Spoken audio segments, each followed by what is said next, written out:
Welcome back. आज हम लोग पढ़ रहे हैं क्लास 4 हमारा परिवेश का पाठ 8 पौधे के भाग एवं उनके कार्य।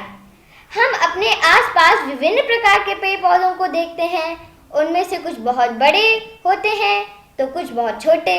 उनके तने, शाखाएं और पत्तियां भी अलग अलग प्रकार की होती हैं। कुछ पौधों के तने मजबूत और कठोर होते हैं, कुछ के कोमल व नरम। अपने आसपास पाए जाने वाले पेड़ पौधों को उनके तने की मजबूती और कोमलता के आधार पर छांटे और तालिका में भरें। कोमल तने वाले पौधे जैसे कि मनी प्लांट, गेंदा, तोरई, लौकी की लताएं। मजबूत तने वाले पौधे जैसे कि बरगद, गुलाब, नीम, ये सब मजबूत तने वाले पौधे होते हैं। दिए गए चित्र को देखकर बताएं। भूमि के ऊपर पौधे के कौन कौन से भाग दिखाई देते हैं? भूमि के अंदर कौन सा भाग पाया जाता है? पौधे का अधिकांश भाग मिट्टी के बाहर पाया जाता है, जैसे तना, पत्ती, फूल व फल। कुछ भाग मिट्टी के अंदर पाया जाता है, जिसे जड़ कहते हैं। अधिकतर पौधों में ये सभी भाग दिखाई देते हैं। ये सब पौधों के अंग हैं। हमारे शरीर के अंगों की तरह पौधों का प्रत्येक भाग महत्वपूर्ण है। पौधे के प्रत्येक भाग का एक विशेष कार्य होता है। पौधे के विभिन्न भागों की रचना एवं कार्य।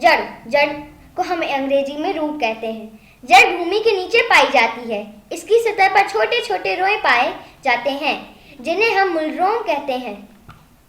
अब शिक्षक की सहायता से ब्लेड द्वारा तने की बीच से काटें। हैंड लेंस अर्थात आवर्धक लेंस से तने के कटे हुए हिस्से को देखें। कुछ रंगीन धब्बे दिखाई देंगे। जैसे कि हम जानते हैं, तने के अंदर छोटी छोटी नलिकाएं पाई जाती हैं।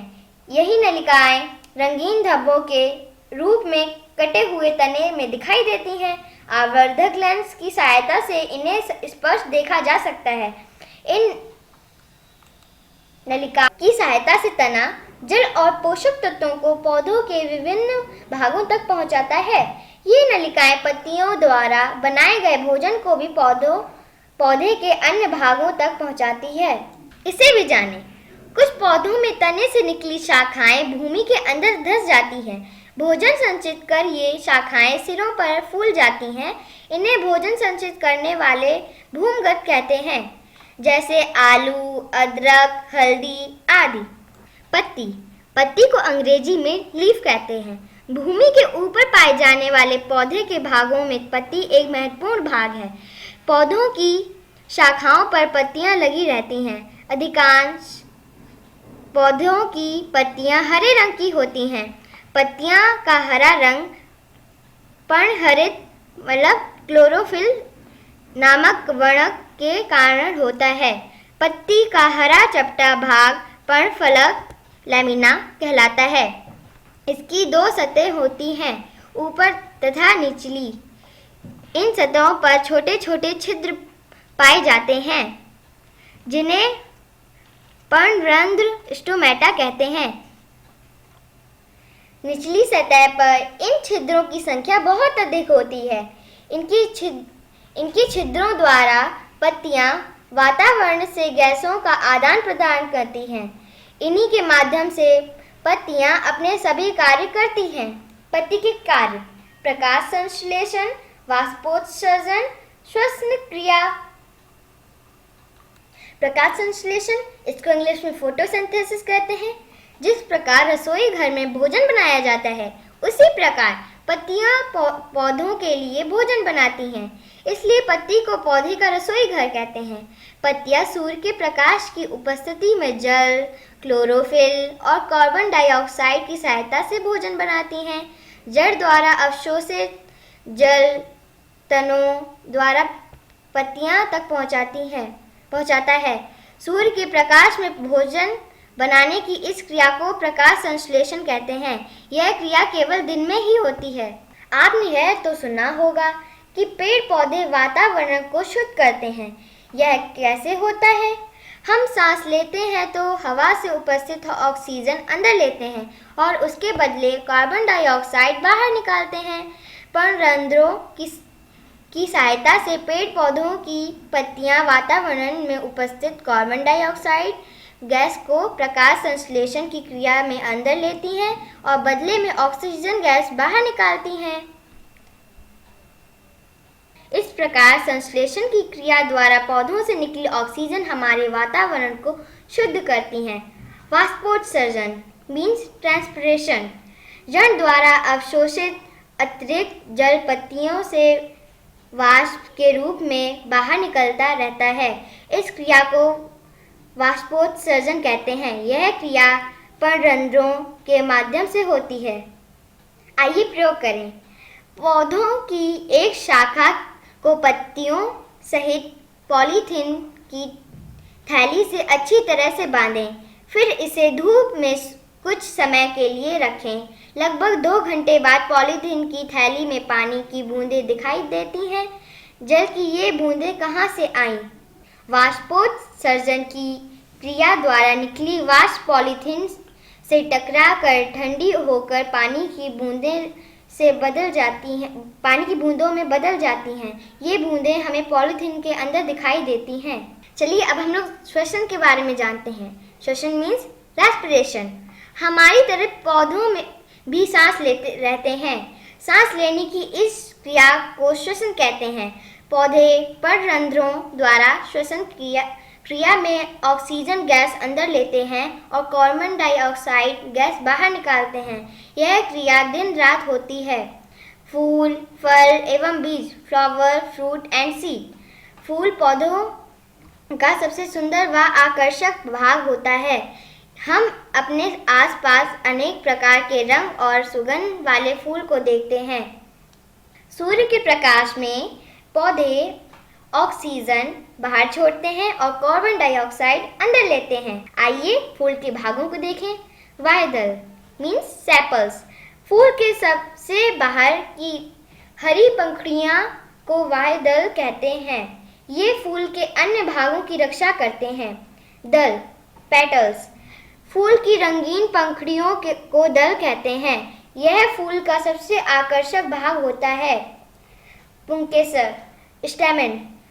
फूल की पंखुड़ियों दल के बीच में कुछ लंबी लंबी पतली रचनाएं होती हैं। इसका ऊपरी सिरा थोड़ा फूला हुआ होता है। इसे पुंकेसर कहते हैं। स्त्रीकेसर मीन्स पिस्टल। फूल के ठीक मध्य में एक कीप जैसी संरचना होती है। इस संरचना को स्त्रीकेसर कहते हैं। क्या आप जानते हैं कि फूल से ही फल बनते हैं? आम की खेती करने वाला किसान खुश हो जाता है जब वह आम के पेड़ों पर ढेर सारे आम की बौरें देखता है। वह जानता है कि यही बौरें आम के फल में बदल जाएंगी।